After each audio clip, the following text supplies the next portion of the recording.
Assalamu alaikum everybody, this is your Arabic teacher Sam, and a very warm welcome back to another episode of 60 Steps bonuses that we do here every Sunday.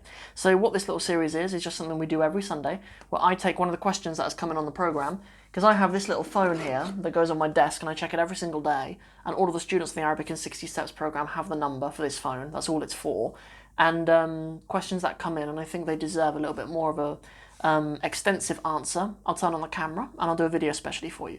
So for those of you who are listening in on YouTube, then that's awesome too, because you guys get to benefit from it as well. So this little question was just from a student who wanted me to expand a little bit on why we use fa, ayn and lam for patterns all the time, because some students actually find it quite confusing when they see us using fa, ayn and lam all the time, and then they come to actually need to use the verb fa'ala sometimes, and that confuses some students sometimes, and but particularly if we're demonstrating how to conjugate verbs, right? So when we're doing sarf and we're explaining the different patterns that you can conjugate a verb in, it might look something like this. We might say you can take a past tense verb that's in the pattern fa'ala or fa'ila or fa'ula, and then we'll talk about the verbs that are fa'ala. They can either be conjugated into yaf'ulu, yaf'alu, or yaf'ilu. We're specifically talking about patterns there, right? But then when we actually use the verb fa'ala, meaning to do, right? The verb fa'ala is a verb in Arabic and it means to do. Students know that fa'ala is conjugated as yaf'alu, right? Inna Allah yaf'alu ma yurid. Like, indeed Allah does as He pleases, right?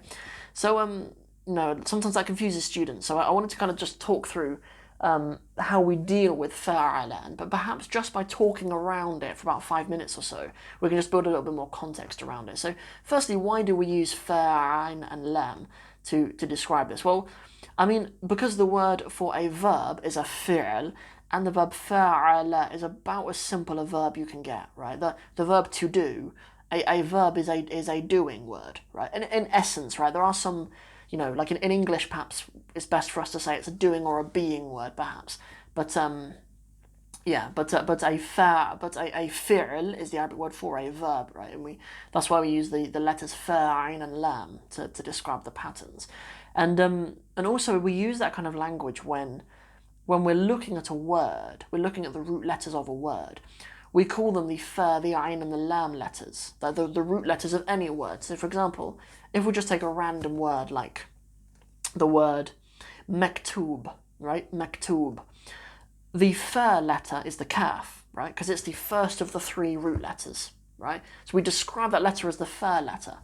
The ayn letter in this case would be the ta, because it's the second of the three root letters in the word mektub, right?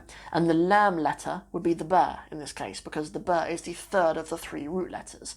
So mektub, its root letters are kaf, ta, and ba, right?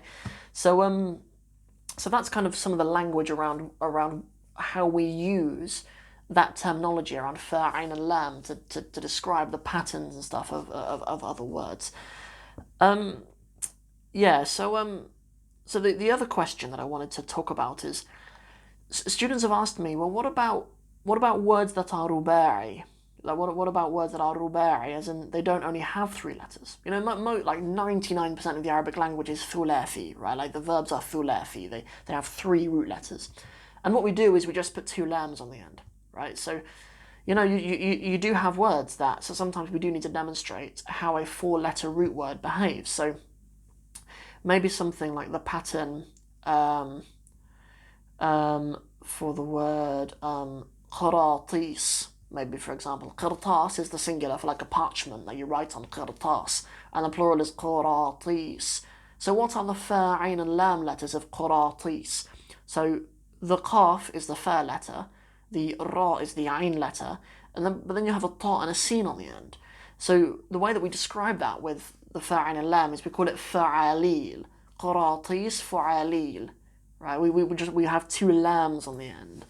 That's a really good question actually, because that's what would you do? I don't know if there'd be an assumption that you kind of repeat the word, so you have like a fa on the end, right? And then like if there are five letter root verbs, then you'd put another ayn on the end. Maybe like instead of fa'alil, it might be fa'alif or something. That would work just as well, but But the books of sarf, and they don't do that, right? You just have two lams on the end, and that's how you treat 4-letter words. So I hope that's helpful. I'm pretty sure that does answer the question. But if there are any more questions, obviously you can just stick them in the comments below. If you're on the program, you have the phone number to that phone right now, so there might be questions coming in right now on that phone. So I look forward to hearing from any of you who want any more clarification on that, on why on earth there are ains and lambs everywhere when we're describing the patterns of words. So that's everything for this video. Hope you guys enjoyed it. And if you did and you're listening on YouTube, please don't forget to like and share it. And if you like the podcast as well, go over and check out the podcast, Arabic with Sam, on all the podcast platforms. And that's everything for me for now. See you guys soon. Assalamu alaikum.